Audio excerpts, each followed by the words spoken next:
자, 오늘은 우리 창세기 12장 1절에서 9절 말씀 가지고 아브라함을 부르심이라는 제목으로 하나님의 말씀을 나누겠습니다.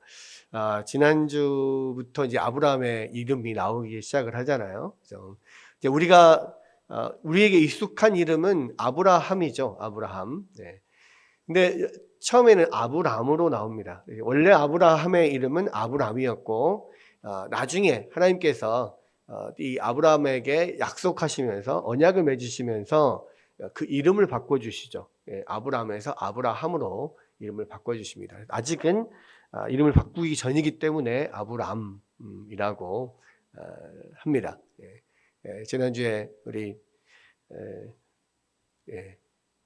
초등학생이 주보를 보더니 아브라함 아닌가? 이렇게 이야기한 소리를 들었는데, 예, 맞습니다. 원래 아브람이고요. 아브라함으로 나중에 바뀌는 거예요.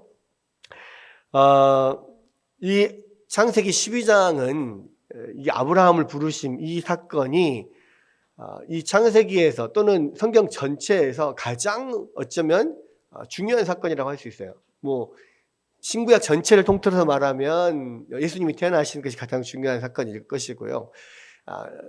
적어도 구약에서는 이 아브라함을 부르시는 이 장면이 가장 중요한 장면이다 이렇게 생각을 합니다. 그리고 실제로 이 창세기도 이 두 부분으로 나눴을 때 아브라함을 부르시기 전과 아브라함을 부르신 후로 나눌 수 있습니다. 그래서 창세기 50장 전체를 두 부분으로 나누면 1장부터 11장까지, 그 다음에 12장부터 50장까지 이렇게 두 부분으로 나누거든요.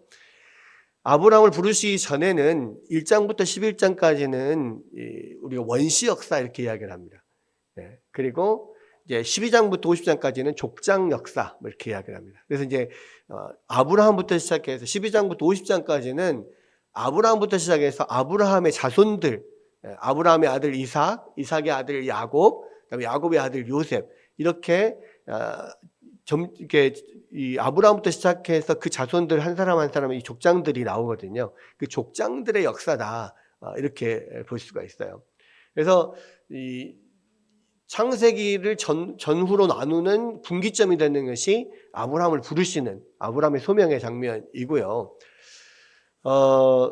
사실은 이 1장부터 11장까지를 원시 역사라고 하고 12장부터 50장까지를 족장 역사라고 하는데 창세기의 대부분은 족장들의 이야기입니다.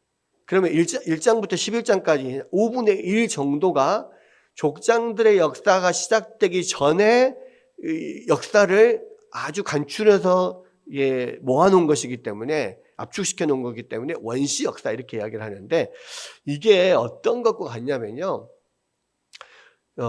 여러분 조선시대에 용비어천가 아시죠? 용비어천가. 용비어천가가 뭡니까?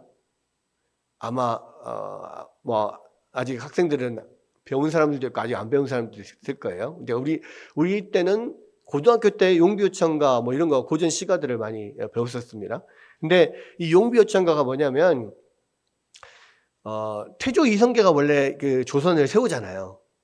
그래서 조선의 왕은 태조부터 시작인데, 근데 용비어천가는 태조 이성계가 등장하기 전에 그 선조들의 이야기를 시로 써놓은 거예요. 그것을 이제 용비어천가 이렇게 이야기를 합니다. 그러니까 뭐냐면 태조 이성계가 조선을 세우기까지 그 많은 조상들의 어떤 은덕이 있었다 이런 거죠.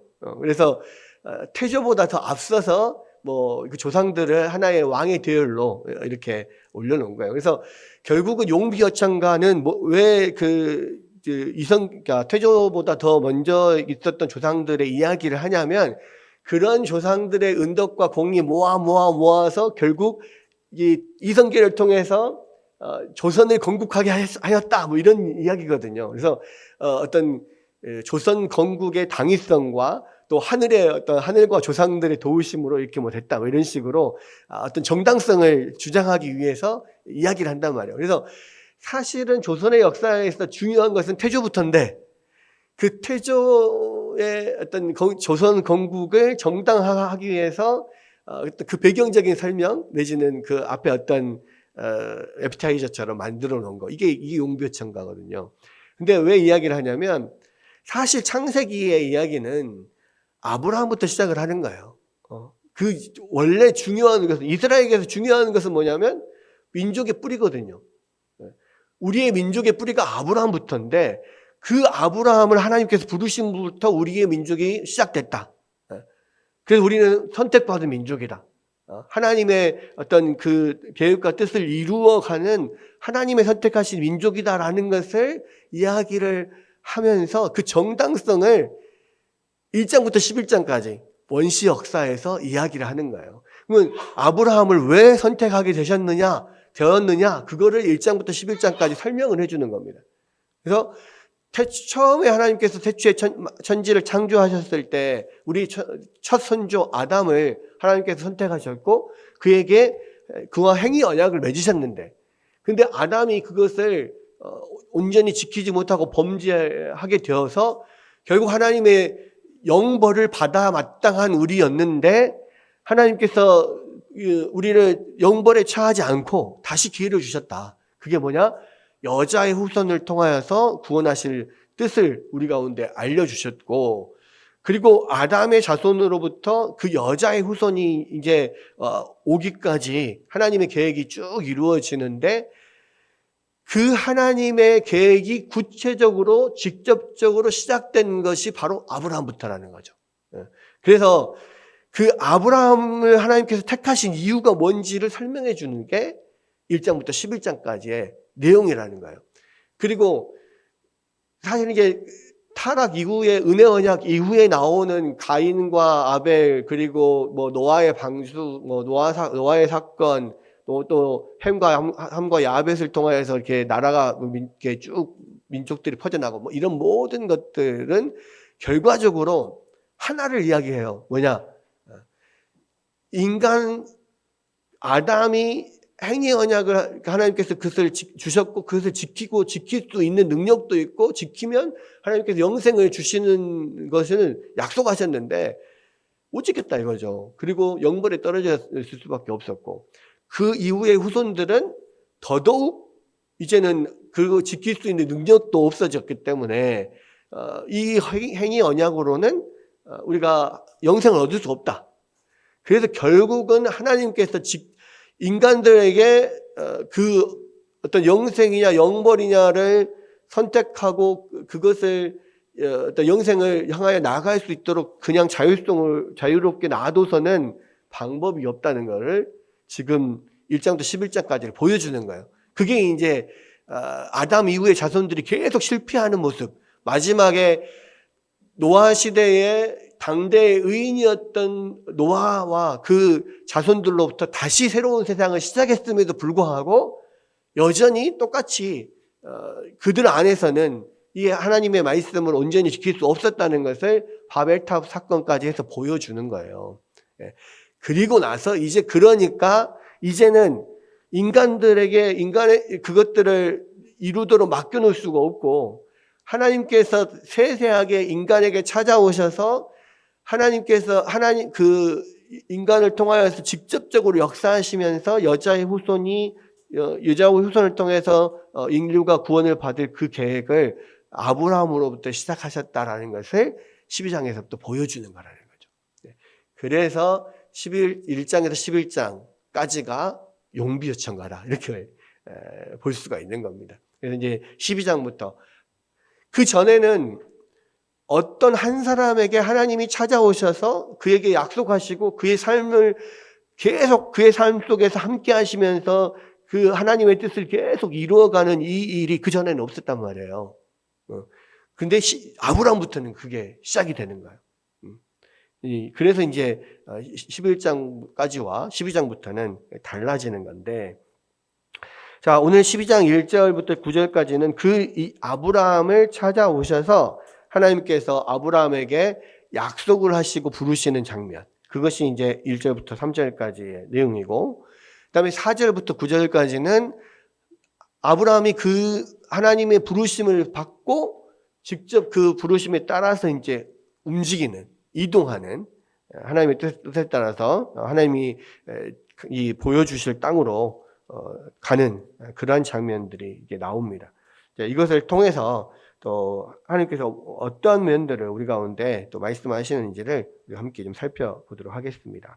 자, 먼저 1절부터 3절까지는 아브라함을 부르시는 장면, 아브라함에게 약속을 하시고 부르시는 장면이 나오는데, 자, 12장 1절부터 한번 볼게요. 함께 읽어볼까요? 12장 1절 우리 함께 읽어보겠습니다. 시작. 여호와께서 아브라함에게 이르시되 너는 너의 고향과 친척과 아버지의 집을 떠나 내가 네게 보여줄 땅으로 가라. 1절은 이제 하나님이 아브라함을 부르시는 장면인데요. 아브라함에게 뭐라고 했냐면 너는 너의 고향과 친척과 아버지의 집을 떠나서 내가 네게 보여줄 땅으로 가라 그랬어요. 그러니까 하나님께서 아브라함에게 나타나서 하신 말씀이 뭐냐면 너 있는 곳을 떠나라. 첫 번째는 떠나라. 두 번째는 가라. 어디로? 보여줄 땅으로. 내가 너에게 보여줄 땅으로. 지금 이제 여기에 창세기에서는 지금 12장에서 이야기를 해서 결국 이 4절에 보면 아브라함이 여호와의 말씀을 따라서 하란을 떠나서 갔다라고 되어 있거든요. 근데 원래 이 아브라함과 그 가족들이 살던 곳이 어디였습니까? 원래 살던 곳? 원래 살던 곳은 갈대아 우르였죠. 갈대아 우르. 갈대아 우르가 어디입니까? 지금의 이라크 땅, 이라크 지역에 티그리스 유프라테스 강의 하류 지역. 그 티그리스 유프라테스 강이 만나는 하류 지역이 갈대아 우르고, 그 갈대아 우르가 실제로 그쪽 메소포타미아 지역의 가장 중심지예요. 왜냐하면 두 강이 만나는 하류 지역이면 얼마나 거기가 비옥하겠어요. 보통 큰 강의 하류 지역이 보통 뭐 삼각주 뭐 이래가지고 여러 토사들이 하천에 의해서 씻겨 내려온 토사들이 마지막 하류 쪽에 다 모이잖아요. 그래서 그곳은 물도 풍성하고 땅도 기름지고 그래서 농사도 엄청 잘 되고 뭐 그렇습니다. 그래서 주로 그러한 지역에 큰 강 하류 지역에 큰 도시와 문명들이 발달하죠. 그래서 그 갈대아 우르 지역이 바로 이 바벨론 그 메소포타미아 문명이 시작된 곳이다 이렇게 보면 됩니다. 그래서 그 유프라테스 티그리스 강의 하류 지역이 갈대아 우르 지역, 메소포타미아 문명이 시작된 곳이고, 또 큰 강 유역 중에 나일강 유역의 하류 지역이 이집트잖아요. 이집트도 그래서 큰 문명이 발달한 곳입니다. 거기가 땅 비옥한 곳이니까. 근데 지금 이 창세기에서도 이제 앞에 족보를 보면은 갈대아 우르에서 고향 갈대아 우르 이렇게 나오거든요. 11장에 지금 나오잖아요. 데라의 족보에서.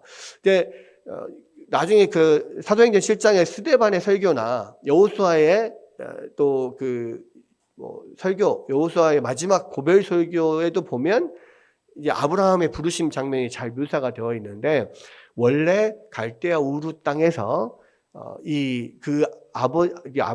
아버지 데라가 우상을 만들어서 섬기던 그런 사람이었다 이렇게 스데반이 이야기를 하잖아요. 그러니까 원래 갈대아 우르에서 우상을 만들어 섬기던 사람 그 집안이었어요. 이 아브라함은. 그렇죠? 그리고 데라라고 하는 그것 자체 지난 시간에도 말씀을 드렸지만 갈대아 우르 지역과 그리고 데라와 아브라함과 그 가족들이 이동했다가 잠깐 머물렀던 하란도 그렇고, 두 지역은 메소포타미아 그 안에서도 여러 신들이 있어요. 사실은 메소포타미아에서 가장 최고의 신은 마르둑이거든요. 마르둑, 제우스 같은. 그러니까 이제 고대 근동의 신들은 다 비슷비슷해요. 마르둑, 제우스, 바알, 라, 이런 종류 최고 신들이 대부분은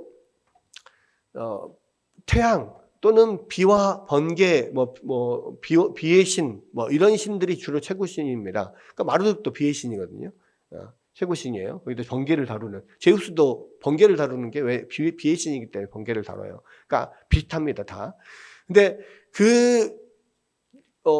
갈대아 저기 메소포타미아 지역은 거의 최고신이 사실은 마루둑인데요. 희한하게 갈대아 우르와 하란은 달의 신 센을 섬겼어요. 달의 신. 그리고 이 데라라고 하는 이름도 달의 신 이름과 비슷해. 그리고 데라의 며느리죠. 아브라함의 아내 사레, 또 나홀의 아내 밀가, 이런 이름들이 다 달의 신의 아내나 딸들의 이름이에요. 그런 걸로 봤을 때 스데반이 메소포타미아에 있을 때 그 우상을 만들어 섬기던 집안이었다라고 말하는 게 특별히 달의 신을 섬겼던 집안이었다라는 것들을 알 수가 있어요. 이 이야기는 결국 셈의 자손들, 어떤 하나님의 약속이 이어져 내려왔던 그런 경건한 자손들 안에서도 이미 다 완전히 다 우상 숭배에 빠져버렸던 그런 완전한 어둠 속에 있었다라는 거죠. 그런 가운데서 하나님께서 아브라함을 부르십니다.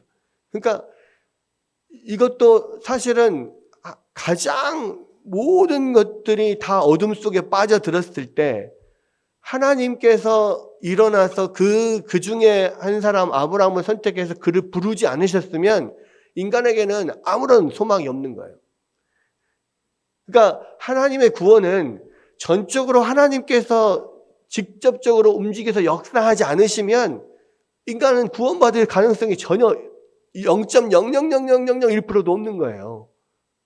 심지어는 우리가 믿음의 조상이라고 말하는 그 아브라함조차도 그 달신을 섬기는 도시에 달신을 만들어서 그런 우상을 섬기고 또 그 가족 전체의 이름들이 다 달신에 관련된 그런 이름을 쓸 정도로 우상 숭배의 어떤 최고봉, 제일 앞장서 있는 사람의 집에서 하나님께서 그 데라의 아들 아브라함을 선택해서 부르셨단 말이에요.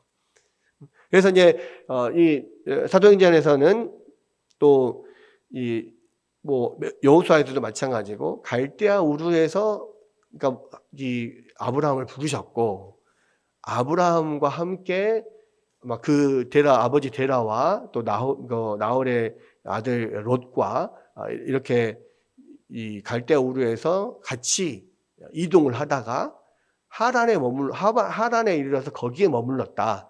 더 이상 그리고 데라가 아마도 하란 땅까지는 왔는데 거기서는 이제 더 이상 움직이지 않으려고 했던 것 같아요. 그래서 결국 이 11장 창세기 11장 31절에 보면 데라가 그 아들 아브라함과 하란의 아들인 그의 손자 롯과 그의 며느리 아브라함의 아내 사레를 데리고 갈대아인의 우르를 떠나서 가나안 땅으로 가고자 하더니 하란에 이르러 거기 거류하였으며 데라는 나이가 205세가 되어서 하란에서 죽었더라 그랬어요. 그러니까 데라는 어쨌든 아브라함을 하나님께서 부르셔서 그 아브라함에 의해서 이제 가족들이 설득이 됐던 것 같아요. 그리고 갈대아 우르 땅에서 하란까지 움직였는데 사실 그 거리가요 엄청 멀어요. 2-3천 킬로 떨어져 있어요.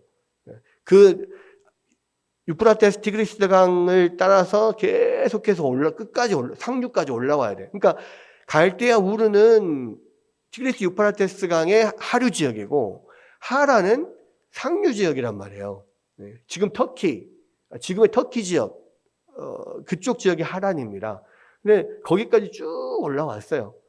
그런데 이제 거기에서는 이제 데라가 거기서 더 이상은 나는 안 되겠, 못 간다, 안 간다 멈춰 섰기 때문에 아브라함이 아버지인 데라가 그곳에서 돌아가시기까지 거기에 머무릅니다.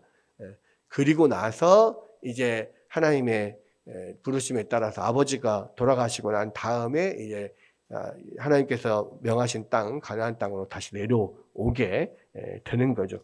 근데 이제 이 과정들이 이제 그 앞부분은 사실은 이제 생략이 되어 있는 부분이고요. 그래서 이제 12장 1절에서부터 하나님께서 아브라함에게 주신 약속이 나옵니다. 이 약속은 하란 땅에서 주셨는지 갈대아 우르 땅에서 주셨는지는 정확하게 모르겠어요. 그런데 아마도 이 약속은 처음 갈대아 우르에서부터 주셨기 때문에 그 모든 것을 박차고 사실은 나왔겠죠. 그래서 이제 이것은 처음 갈대아 우르에서 아마 아브라함에게 주신 약속일 것이다. 우리가 이렇게 봅니다. 그런데 아브라함에게요, 그 고향과 친척과 아버지의 집을 떠나서 너에게 보여줄 땅으로 가라 그랬습니다. 이것은 뭐냐면 구원의 시작이거든요. 하나님의 부르심. 우리가 이제 모든 성경의 내용들을 우리의 구원과 우리의 구원의 과정과 이렇게 연결시켜서 좀 봐야 됩니다. 아브라함을 처음 부르셨을 때, 아브라함을 처음 선택했을 때, 부르심, 소명, 이것은 우리의 구원의 시작과 비슷해요. 그렇죠. 근데 하나님께서 아브라함을 부르셨을 때, 그곳에 있던 고향, 고향이, 여기서는 고향이라고 번역됐지만, 영어로는 컨트리니까요. 이거 고향이 되기도 하고, 나라가 되기도 합니다. 자기 나라를 떠나야 돼. 아예 그냥 딴 나라로 지금 가는 거예요. 갈대 우르라고 한 그 나라에서 완전 다른 나라로 지금 가게 되는 거야. 나라를 떠나야 돼. 그리고 크게는 나라. 또 조금 더 좁혀지면 친척들. 그러니까 그때 당시에는 거의 다 그 혈연 관계 안에 있는 친척들이 모여서 이제 사는 그런 곳이잖아요. 그럼 갈대아 우르는 다 자기 거의 친척들이 사는 거야, 많이들. 근데 그러한 곳을 곧 떠나야 돼요. 심지어는 아버지의 집에서부터 떠나야 돼요. 그러니까 아버지로부터 지금 독립해야 돼. 아예 아버지를 떠나야 돼요. 아예 그냥 혈혈단신으로 모든 자기에게 있는 모든 것을 다 버리고 새로운 길을 떠나야 되는 거야. 그러니까 이게 사실 하나님의 부르심이 있으면, 하나님 우리를 부르시면 당연히 우리가 그 부르심을 따라가야 되지만, 그러나 그 부르심을 따라간다는 것은 그냥 쉬운 결정은 아니란 말이에요. 왜? 자기가 가지고 있던 모든 기반을 다 버려야 되니까. 심지어 자기 나라까지, 국적도 버려야 돼요. 자기 나라도 버려야 돼요. 자기 친척들, 자기의 익숙한 환경들 다 버려야 돼요. 심지어는 내가 태어나고 의존하고, 나를 가장 사랑해주는 존재인 아버지, 이 직계 가족들에게서도 떠나야 돼요. 그렇게 완전히 나에게 있는 모든 것을 다 떠나고 버리고, 그리고 단독자로서 하나님과 나를 만나는 거예요. 신합의 단독자, 이 실존주의 철학자들이 이야기하잖아요. 우리가 하나님을 만난다는 거, 하나님의 부르심에 우리가 응한다는 것은요, 그 모든 배경을 다 버리고 다 떠나서 하나님 앞에 단독자로 서는 거예요. 그것을 우리는 믿음을 갖는다, 이렇게 이야기합니다. 그러니까 예수님을 믿는 것은요, 내가 있는 나라, 내가 있는 모든 어떤 관계와 사회가 어떤 장소, 그리고 내가 있는 모든 것들, 익숙한 모든 것들, 그 안에서 그냥 단순히 예수님만 믿겠다라고 고백하는 게 아니에요. 우리는 예수님을 믿는 것을 예수님을 영접한다, 그렇게 이야기하잖아요. 영접한다는 의미는 뭡니까? 내가 있는 곳 그 자리에서 그냥 예수님을 받아들인다, 이렇게 생각한다고요. 근데 예수님 믿는 건 그게 아니에요. 내가 있는 곳에 예수님을 초청하는 게 아니고요. 나에게 있는 모든 것을 다 버리고, 나라와 친척과 가족, 아버지까지 다 버리고 하나님 앞에 나 혼자 서는 거예요. 그게 예수님을 믿는 거예요. 그래서 예수님을 믿고 사는 것은, 우리가 신앙생활을 하는 것은 우리 삶의 액세서리가 아니에요. 있으면 좋고 없어도 그렇게 사는데 지장이 없는 그런 게 아니라고. 완전히 새로운 피조물로 우리가 예수님 믿으면 완전히 새로운 피조물로 거듭난다 그러잖아요. 그 말은 무슨 말이냐면 옛 것을 버리는 거예요. 옛 것을 떠나는 거예요. 그리고 완전히 새롭게 예수님만 붙잡고 가는 거예요. 그게 믿음의 시작이에요. 우리의 믿음의 여정의 시작. 아브라함의 여정의 시작. 하나님의 부르심에 응한다는 것은 그런 거라고. 전혀 새로운 길을 시작해요. 아브라함은요, 그 전까지 하나님이 자기를 부르시기 전까지는 우상 숭배의 최전선에 서 있던 사람이라고요. 근데 그 우상을 다 버리고 하나님이라고 하는 그분의 부르심에 따라서 나가는 거예요. 그냥 그렇게 나를 믿어라. 나 하나님 찾아와서 아브라함아, 내가 너를 크게 사용할 거야. 나를 믿어라. 그렇게 하신 게 아니잖아요. 그냥 처음 시작이 네가 있는 그곳에서 갈대아 우르 좋은 곳에서 내가 너와 함께 하겠다. 갈대아 우르는 대도시였다니까요. 모든 것이 풍성한 곳이었고 그곳에서 나름대로 자리 잡고 나름대로 그런 우상 숭배 최전선에 서가지고 어찌 보면 그때 당시에 그런 다윗신의 제사장격인 그런 높은 지위에 있는 사람이었을 수도 있어요.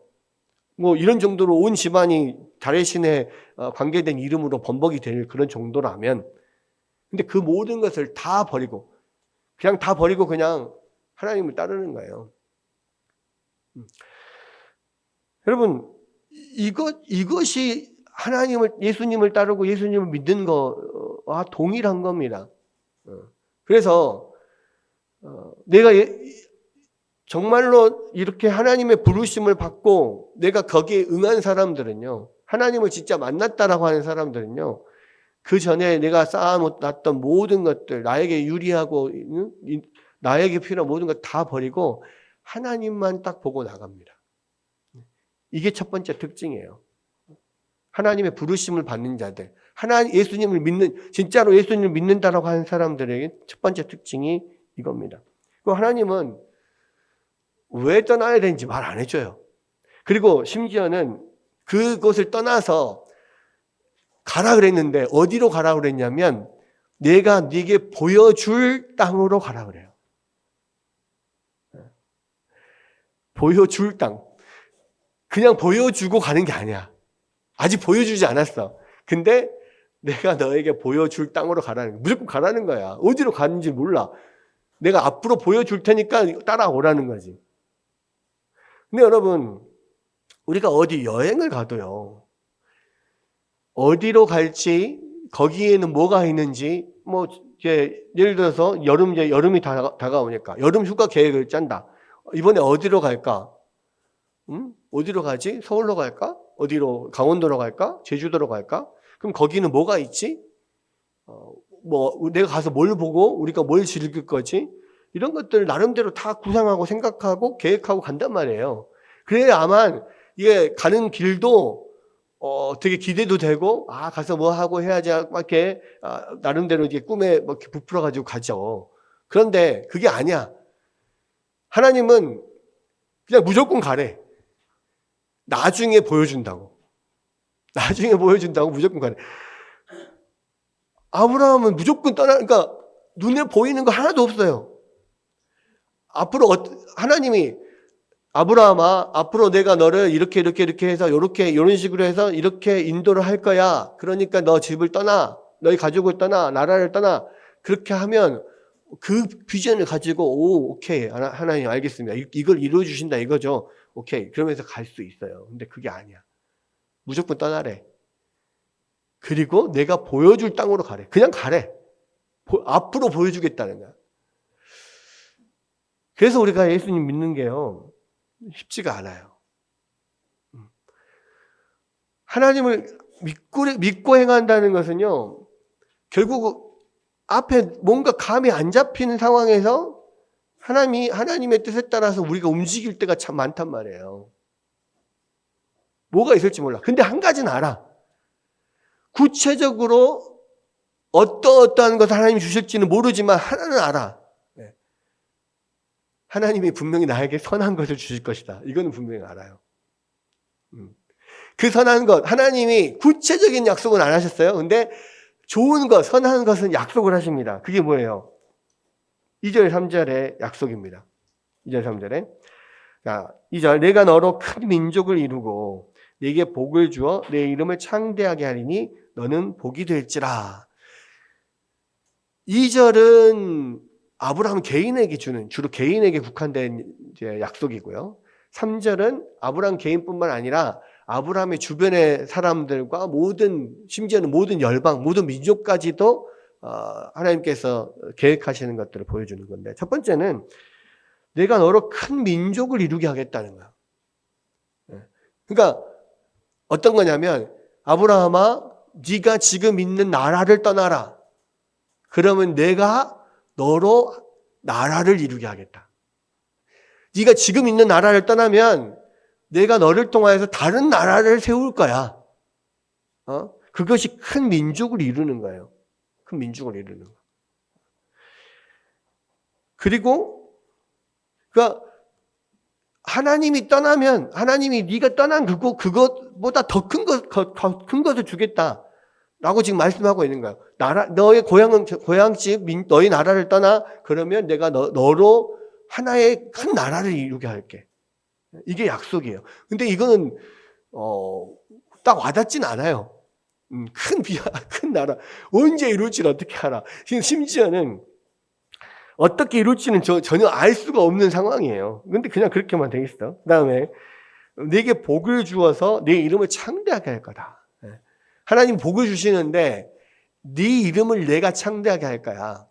근데 이거는 뭐냐면요. 그러니까 11장 바벨탑 사건과 12장의 아브라함의 부르심 사건이 좀 비교되는 면이 있는데, 바벨탑 사건에서 사람들이 바벨탑을 쌓은 이유가 뭐예요? 어떤 목적으로? 왜? 자기 이름을 내자. 우리의 이름을 내고 하나님까지 닿을 정도로 우리가 탑을 쌓아 올리자. 이게 다 바벨탑 사건에 만들었던 하는 일이었잖아요. 세상 사람들은 자기 이름을 내려고 해요. 내가 한다. 내가 내 이름을 내려고. 그렇게 아둥바둥해요. 근데 그게 안 되죠. 근데 하나님 택하신 자들을 통해서 내가 네 이름을 창대케 해줄게. 내가 너의 이름을 복을 주어서 내가 네 이름을 창대케 해줄게. 창대하게 해줄게. 이렇게 이야기를 해요. 그리고 너는 복이 될지라. 우리가 뭐 복의 근원이 된다. 뭐 그 전에 번역에서는 복의 근원 이야기를 했잖아요. 이 아브라함 자체가 복이 되게 하는 거예요. 그러니까 아브라함에게 주어진 우리 자체가 하나님이 복을 주시는 통로가 되는 거예요. 우리가 아브라함이 그러니까 그런 약속을 해주십니다. 손에 딱 잡히지는 않아요. 좀 추상적이죠. 나라를 만들어주고 복을 주고 네 이름을 창대해주겠다.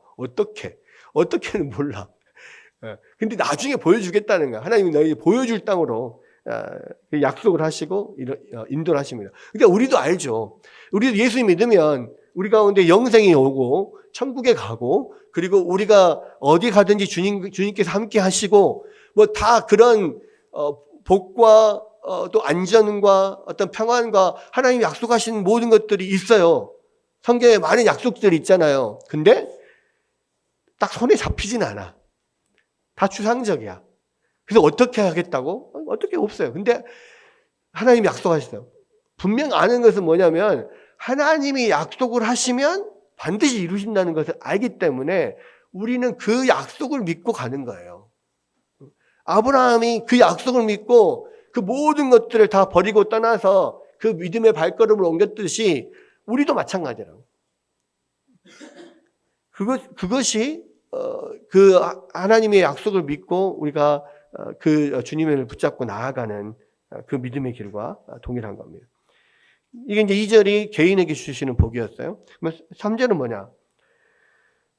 개인 말고 아브라함 주변의 사람들이나 어떤 모든 민족들이나 열방들에게까지 하나님 아브라함을 통해서 주시는 복인데, 3절 보면 너를 축복하는 자에게는 내가 복을 내리고 너를 저주하는 자에게는 내가 저주하리니 땅의 모든 족속이 너로 말미암아 복을 얻을 것이라. 여러분, 아브라함을 축복하는 자에게 하나님께서 축복하겠다 했어요. 그러니까 이것은 아브라함의 복의 근원, 복의 통로가 되니까요.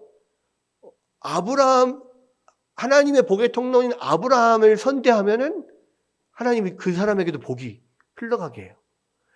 또 하나님의 어떤 복의 대리인, 대리 집행인이라고 할 수 있는 아브라함을 멸시하거나 아브라함을 이게 악하게 대하면 하나님께서 엄청 그를 저주하겠다고 이렇게 얘기했어요. 여러분 여기서 이 너를 저주하는 자에게 내가 저주하리라고 돼 있는데 두 단어 너를 저주하는 자에게 내가 저주한다고 했을 때 이 두 단어가요 다른 단어예요. 뭐냐면 너를 저주하는 자는 그 저주는 너를 멸시하고 경멸하는 자, 무시하는 자 이런 의미예요. 너를 멸시하거나 경멸하거나 무시하는 자에게는 내가 완전히 저주를 내리겠다. 훨씬 더 큰 보응이죠. 나는 잠깐 누군가가 나를 무시했다 뭐 이런 정도인데 하나님은 그 사람을 아예 저주해버려요. 아주 망하게 해버려. 그러니까 이게 엄청난 거죠. 여러분 실제로 이 성경에 보면은 아브라함에게 선대해서 복을 받은 사람들이 있어요. 누굽니까? 아브라함을 축복했던 사람. 멜기세덱.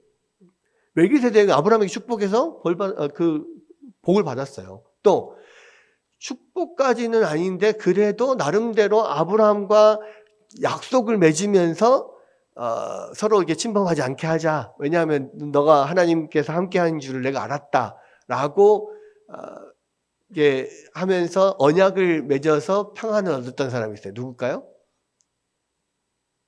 네, 뭐 이름이 비슷합니다. 멜기세덱이랑 아비멜렉.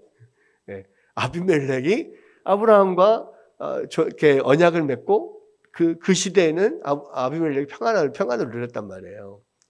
그러니까 실제로 그렇게 돼요, 나중에. 그리고 아브라함을 이렇게 무시하거나 아브라함에게 좋지 못하게 돼 가지고 망한 사람. 예를 들어서 애굽의 바로 애굽의 바로 사실 큰일 날 뻔했잖아요. 뭣도 모르고 그냥 이 아브라함의 아내 사례를 빼앗아 갔다가 아주 집안이 망할 뻔했잖아요. 그래서 화들짝 놀래가지고 다 돌려보내고 막 재물까지 싸가지고 돌려보내고 뭐 이런 일들이 있었지 않습니까? 또 이 아브라함이 받은 이 약속은 사실 아브라함이 받았지만 아브라함과 사례가 함께 받은 거예요. 왜? 하나님의 약속이 아브라함과 사례를 통해서 이루어지죠. 함께. 아브라함과 사례를 통하여서 낳은 아들을 통해서 하나님의 약속이 이어지는 거니까. 그래서 결국 사례를 무시하고 이렇게 경멸하고 약간 그랬다가 저주를 받은 사람이 있어요. 누굴까요? 사례의 몸종이었던 하갈. 그러니까 하나님의 약속대로 하나님이 분명히 아들을 주신다고 했는데 아들을 통해서 큰 민족을 이렇게 이루게 하겠다고 했는데 아무리 기다려도 하나님은 아들을 안 주셔. 그러니까 나중에 사례가 그때 당시에 그런 풍습에 따라서 자기 몸종 하갈을 통해서 아들을 낳는 일을 하도록 하죠. 그러니까 하나님의 뜻은 아니었잖아. 근데 결국은 하갈이 자기가 임신한 줄 아니까 거만해져 가지고 주인은 사례를 무시하고 막 이렇게 했단 말이에요. 결국은 쫓겨나요. 하나님께서 쫓아내라 그랬어요. 그게 뭐냐? 아브라함과 사례를 무시하는 자들을 하나님 저주하시겠다 그랬거든. 물론 나중에 이제 그 쫓겨난 하갈에게도 이제 하나님께서 다시 은혜를 베푸시고 내가 너에게 많은 자녀를 주겠다 하고 이스마엘을 낳고 또 이스마엘의 또 많은 자손들을 통해서 그렇게 나왔지만 그 하나님의 사실은 은혜를 베푸신 것이지 원래대로 하면 하갈은 진짜 저주를 받고 죽어야 마땅한 그런 거예요. 근데 이게 진짜로 하나님께서 그렇게 이루시는 거예요. 그러니까 하나님이 아브라함 자체에게도 복을 주셨고요. 아브라함과 관계하는 모든 사람들에게 아브라함을 선대하며 복을 주시고 아브라함을 악하게 대하면은 저주하시는 그러한 하나님께서 약속을 하셨고 그것을 이루셨다는 말이에요. 그리고 심지어는 아브라함과 주변에 관계된 사람뿐만 아니라요. 마지막에는 결국 그것이 사람뿐만 아니라 민족에게도 아브라함을 통하여서 세워진 민족, 이스라엘, 가나안 땅에 하나님의 어떤 그 선택하신 하나님의 그런 그 신정 국가인 이스라엘을 선대하는 나라는 흥하고 이 이스라엘을 공격하고 악하게 대하는 나라는 결국 다 망해요. 그래서 주변에 많은 강대국들이 있었잖아요. 근데 실제로 아수르나 바벨론이나 애굽이나 뭐 애굽의 통치를 받지는 않아요. 애굽의 영향력 아래에 있었지만 애굽이 쳐들어오진 않아요. 근데 아수르나 바벨론 같은 경우는 실제로 이스라엘을 쳐들어와서 아수르는 북이스라엘을 망하게 해버리죠. 바벨론은 예루살렘을 완전히 뒤집어 놓고 그냥 남유다를 망하게 해버립니다. 근데 이 아수르와 바벨론은요, 그 뒤에 얼마 못 가서 다 망해버려요. 그 전 세계의 패권을 장악했던 대제국을 건설한 아수르와 바벨론이거든요. 근데 얼마 못 가요. 유다에서 잡혀간 포로들이 몇 년 만에 돌아옵니까? 70년 만에 돌아오잖아요. 그게 지금 우리가 리딩 지저스에서 하고 있는 에레미야와 에레미야 예가, 그 에레미야를 통하여서 하나님께서 약속하신 게 뭐냐면 70년 만에 그 바벨론에 잡혀갔던 포로들이 돌아올 것이라고 약속을 하셨거든요. 근데 왜 70년 만에 돌아오냐면 70년 만에 바벨론이 망해요. 여러분, 그러니까 이게 되게 놀라운 거예요. 아브라함은 BC 2000년 정도의 사람입니다. 그렇잖아요. 그 BC 2000년 정도의 그 사람인데 그 BC 2000년에 아브라함에게 약속했던 것이 아브라함이 살아있을 때 아브라함 주변 사람들에게도 동일하게 적용이 되지만 아브라함이 죽고 나서 아브라함의 자손들로 이루어진 이스라엘 민족 주변의 민족들에게도 적용이 되는 거예요. 그 대제국 아수르와 바벨론이 100년도 안 돼서 그렇게 역사 속에 흔적도 없이 사라질 것이라고 누가 알았겠어요? 결국 바벨론이 70년 만에 망하고 그 바벨론을 무너뜨렸던 페르시안, 이란 제국이에요. 지금 이란 제국, 페르시아 제국. 그 고레스를 통해서 잡혀갔던 포로들이 다 돌아오게 되는 겁니다. 여러분, 하나님의 약속이요. 그러니까 지금 바벨론에 의해서 유다가 망했을 때가 BC 586년이잖아요. BC 586, 586 우리 컴퓨터 생각하는데. 그럼 1500년이나 지났다고. 아브라함에게 약속하신 지 1500년이나 지났는데 그것이 그대로 이어진다니까요. 심지어는 대제국 바벨론 아수르가 이스라엘을 정복했다가 그 짧은 시간에 다 망해버려요. 이것이 우연일까요? 하나님의 약속은 1.1획도 변함이 없다고. 여러분, 이렇게 이때 당시에는 이게 무슨 말인지 이게 뭔 의미가 있는지 모르지만 하나님은 이 말씀을 1500년이 지나는 데까지도 적용하고 지금도 마찬가지인 거예요. 그러면 하나님의 자녀들, 하나님의 나라, 하나님의 교회, 하나님의 그 택하신 백성들을 악하게 대하는 사람들은 반드시 하나님께서 그 대가를 치르게 하셔요. 그리고 땅의 모든 족속이 결과적으로 너로 말미암아서 복을 얻을 것이다, 이렇게 이야기했죠. 여러분, 결국은 땅의 모든 민족들이 아브라함을 통해서 복을 얻게 되는 것은 누구를 통해서 됩니까? 아브라함의 결국 자손, 아브라함의 씨, 여자의 후손으로 오시는 이 예수 그리스도를 통하여서 모든 민족이 복을 얻게 되는 거예요. 결과적으로는요,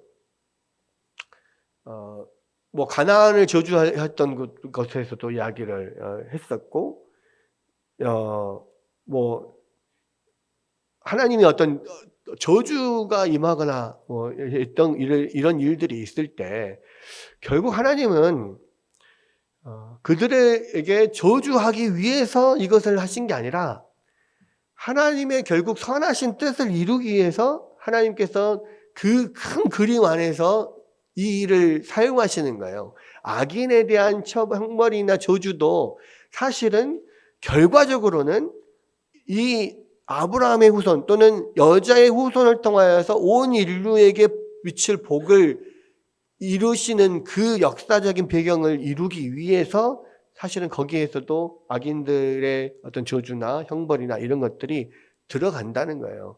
결국 그들의 악에 대해서 보응을 받을 때 그것을 통하여 결국 하나님의 선한 뜻이 이루어지고 마지막에는 이 여자의 후손을 통하여서 그 악을 행한 모든 백성들과 민족들마저도 복을 얻게 하시는 거예요. 이것이 하나님의 뜻입니다.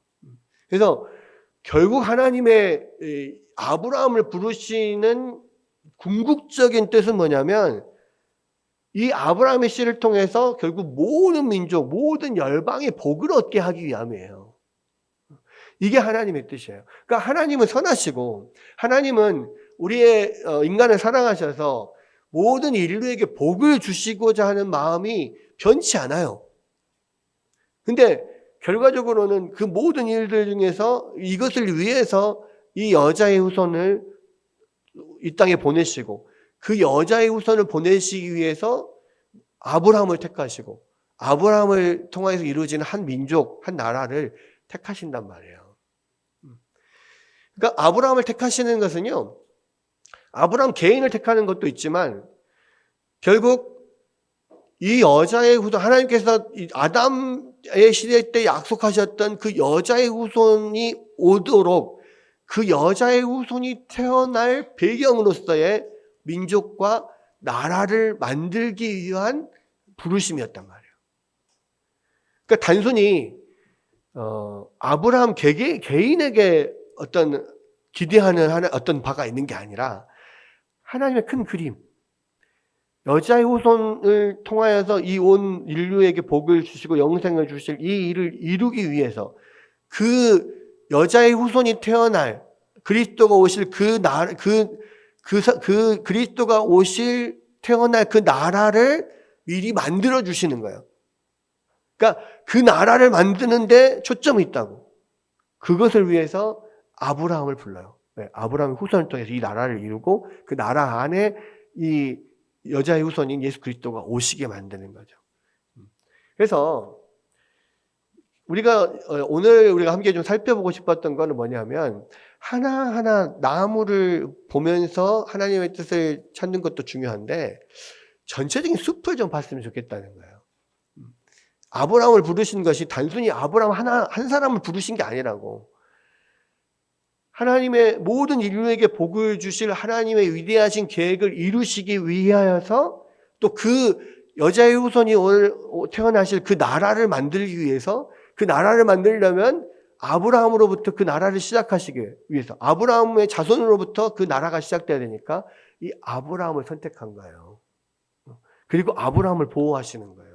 그리고 아브라함에게 축복하는 자는 축복하고 저주하는 자는 저주를 내리는 이 복을 주시고 아브라함을 복의 통로로 사용을 하시는 거란 말입니다.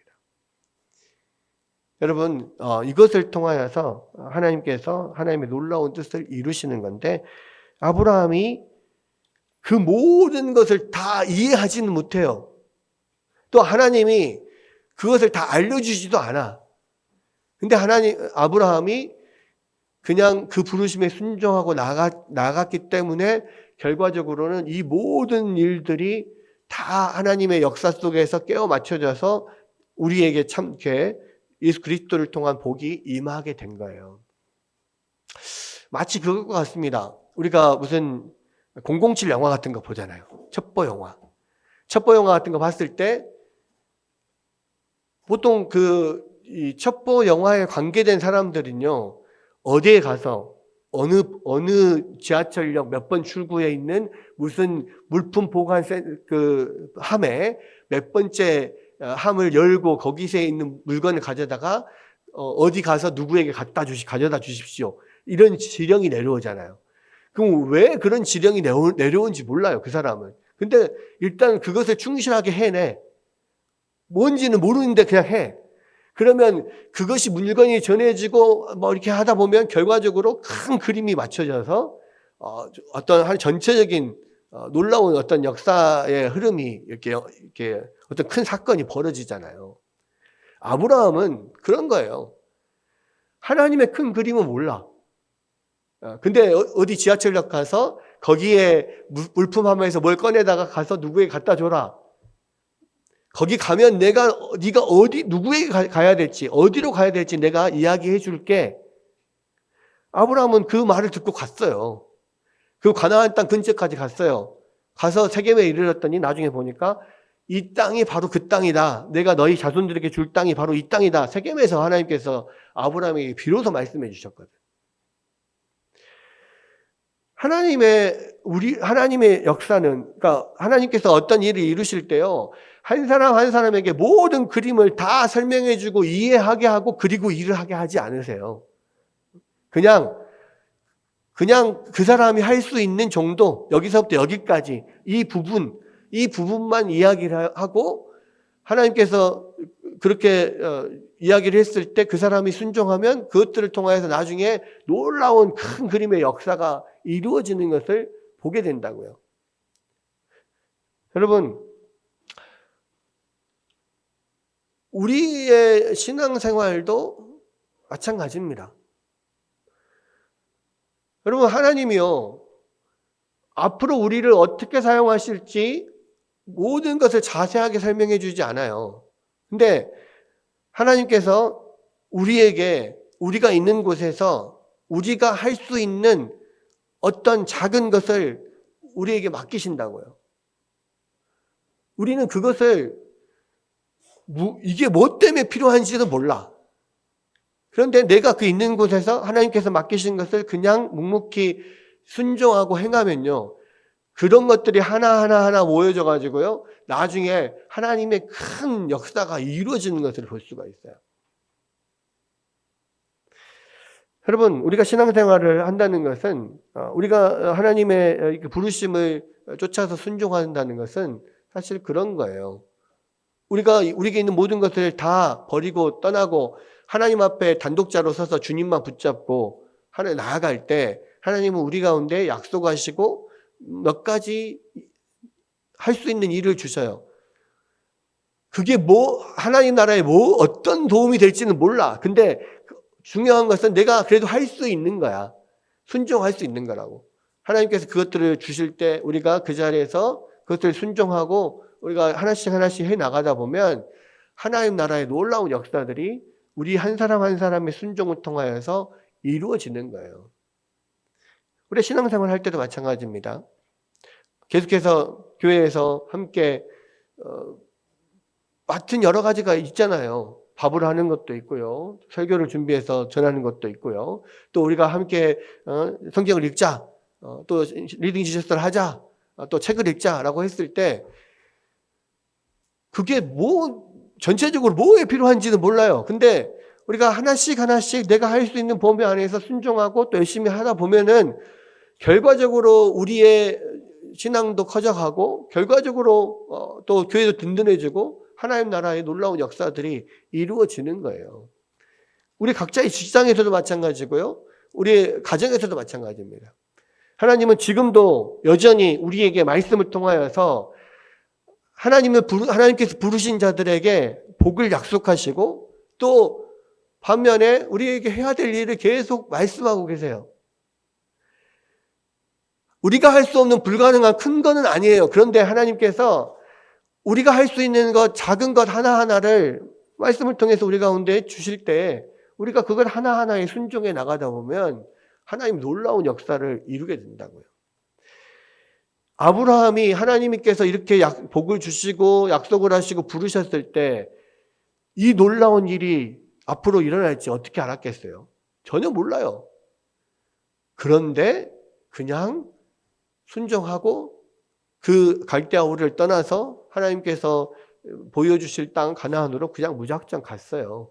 그러면서부터 하나님의 놀라운 역사가 시작이 된 거거든요. 여러분, 오늘 말씀을 통하여서 우리의 부르심이 뭔가, 나는 정말로 하나님께서 그 부르심에 내가 진짜 응답하고 있는가, 그리고 하나님께서 주신 약속을 온전히 믿고 우리에게 주시는 그런 작은 일들을 순종해 나가고 있는가, 다시 한번 돌아보면서 여러분들 통하여서 하나님께서 놀라운 역사를 이루실 그러한 주님의 계획들을 기대하며 나아가는 여러분들 되시기를 주의 이름으로 축복합니다.